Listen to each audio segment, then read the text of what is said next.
माता पिता से छुपाकर घर से भागकर शादी करने वालों पर लो अभी टाइम है आपके पास। आज पूनम अपने पिता के पास आए और कहा, पापा मैंने अपनी पसंद के लड़के से शादी कर ली है। उसके पिता बहुत गुस्से में थे, लेकिन उन्होंने अपनी बेटी से बस इतना कहा, मेरे घर से निकल जाओ। पूनम ने कहा, अभी इनके पास कोई काम नहीं है, हमें रहने दीजिए, हम बाद में चले जाएंगे। परंतु उनके पिता ने एक न सुनी और उसे घर से बाहर कर दिया। कुछ साल बीत गए और पूनम के पिता का निधन हो गया। दुर्भाग्यवश जिस लड़के से पूनम ने शादी की थी वो भी उसे धोखा देकर भाग गया। पूनम के 2 बच्चे थे, एक लड़की और एक लड़का। पूनम ने खुद का एक रेस्टोरेंट चलाना शुरू किया, जिससे उसका जीवन यापन हो रहा था। जब पूनम को अपने पिता के निधन की खबर मिली तो उसने सोचा, अच्छा हुआ उन्होंने मुझे घर से निकाल दिया था और दर दर की ठोकरें खाने छोड़ दिया। पूनम ने तय किया कि वो उनकी अंतिम यात्रा में नहीं जाएगी, लेकिन उसके ताऊजी ने उसे समझाया, पूनम हो आओ, जाने वाला शख्स तो चला गया, अब उनसे दुश्मनी कैसी। पूनम ने ताऊजी की बात मान ली और अपने पिता की अंतिम यात्रा में शामिल होने का फैसला किया। जब वो अपने पापा के घर पहुंची तो सभी उनकी अंतिम यात्रा की तैयारी कर रहे थे। पूनम को उनके मरने का कोई दुख नहीं था, वो बस ताऊजी के कहने पर वहां आई थी। पूनम के पिता की 13वीं पर उसके ताऊजी ने उसे एक खत दिया, जिसे उसके पिता ने लिखा था। रात को पूनम ने वो खत खोला और पढ़ना शुरू किया। खत में लिखा था, मेरी प्यारी गुड़िया, मुझे मालूम है कि तुम मुझसे नाराज हो, पर अपने पापा को माफ कर देना। मैं जानता हूँ तुम्हें मैंने घर से निकाला था और तुम्हें दर दर की ठोकरें खानी पड़ी, पर मैं भी उदास था, तुम्हें कैसे बताऊं। याद है जब तुम 5 साल की थी, तब तुम्हारी माँ हमें छोड़कर चली गई थी।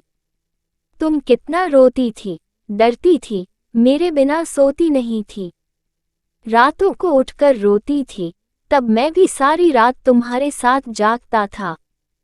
तुम जब स्कूल जाने से डरती थी, तब मैं सारा वक्त तुम्हारे स्कूल की खिड़की पर खड़ा रहता था, और जैसे ही तुम स्कूल से बाहर आती थी, तुम्हें सीने से लगा लेता था।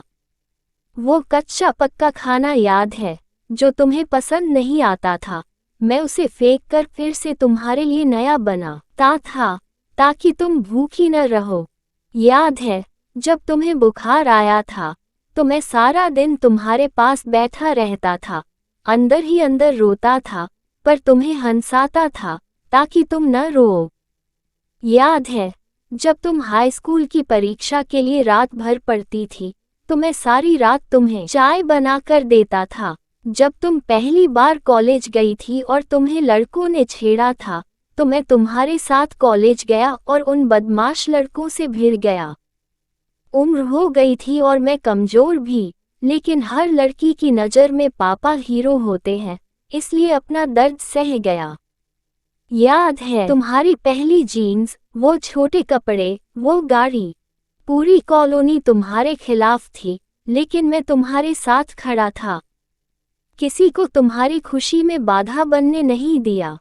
तुम्हारा देर रात आना, कभी कभी शराब पीना, डिस्को जाना, लड़कों के साथ घूमना, इन सब बातों पर मैंने कभी गौर नहीं किया, क्योंकि उस उम्र में ये सब थोड़ा बहुत होता है।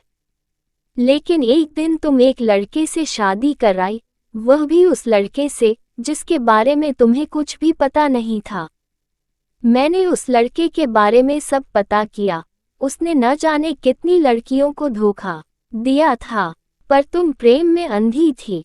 तुमने मुझसे एक बार भी नहीं पूछा और सीधे शादी कराई। मेरे कितने अरमान थे, तुम्हें डोली में बिठाऊं, चांद तारों की तरह सजाऊं, ऐसी धूमधाम से शादी करूं कि लोग बोलें, देखो शर्मा जी ने अपनी बच्ची को कितने नाजों से पाला है। पर तुमने मेरे सारे ख्वाब तोड़ दिए। मैंने तुम्हारे लिए ये खत इसलिए छोड़ा है ताकि कुछ बात कर सकूं। मेरी गुड़िया, अलमारी में तुम्हारी माँ के गहने और तुम्हारी शादी के लिए खरीदे गहने रखे हैं। 3-4 घर और कुछ जमीनें हैं जिन्हें मैंने तुम्हारे और तुम्हारे बच्चों के नाम कर दिया है। कुछ पैसे बैंक में हैं, उन्हें निकाल लेना। अंत में बस इतना ही कहूँगा, गुड़िया, काश तुमने मुझे समझा होता। मैं तुम्हारा दुश्मन नहीं था, तुम्हारा पापा था। वो पापा जिसने तुम्हारी माँ के मरने के बाद दूसरी शादी नहीं की। लोगों के ताने सुने, गालियाँ सुनी, न जाने कितने रिश्ते ठुकराए, लेकिन तुम्हें दूसरी माँ से कष्ट न हो, इसलिए अपनी ख्वाहिशें मार दी। मेरी गुड़िया, जिस दिन तुम शादी के जोड़े में घर आई थी, तुम्हारा बाप पहली बार टूटा था। तुम्हारी माँ के मरने पर भी इतना नहीं रोया था जितना उस दिन। उस दिन से हर दिन रोया, इसलिए नहीं कि समाज, जात, परिवार, रिश्तेदार क्या कहेंगे, बल्कि इसलिए कि मेरी नन्ही सी गुड़िया, जिसने शादी का इतना बड़ा फैसला लिया, मुझे एक बार भी बताना सही नहीं समझा। अब तो तुम भी माँ हो। औलाद का दर्द और खुशी सब क्या होता है, वो जब दिल तोड़ते हैं तो कैसा लगता है। ईश्वर तुम्हें कभी ये दर्द न दिखाए। एक खराब पिता ही समझकर मुझे माफ कर देना मेरी गुड़िया। तुम्हारा पापा अच्छा नहीं था जो तुमने उसे इतना बड़ा दर्द दिया। अब खत यही समाप्त कर रहा हूँ, हो सके तो माफ कर देना।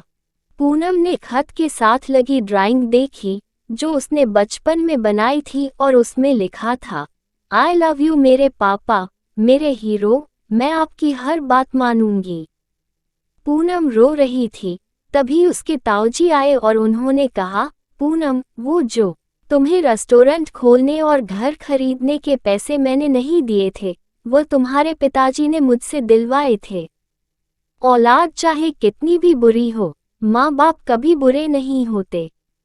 औलाद चाहे माँ बाप को छोड़ दे, माँ बाप मरने के बाद भी अपने बच्चों को दुआ देते हैं।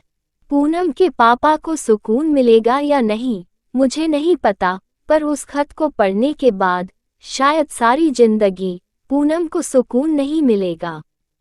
बस इतना ही कहूँगा दोस्तों, लव मैरिज करना कोई गलत बात नहीं, पर अपने माँ पिताजी की मर्जी शामिल कर ले। पत्थर से पानी निकल जाता है, वो तो माँ बाप हैं, कब तक नहीं टूटेंगे अपने बच्चों की खुशी के लिए।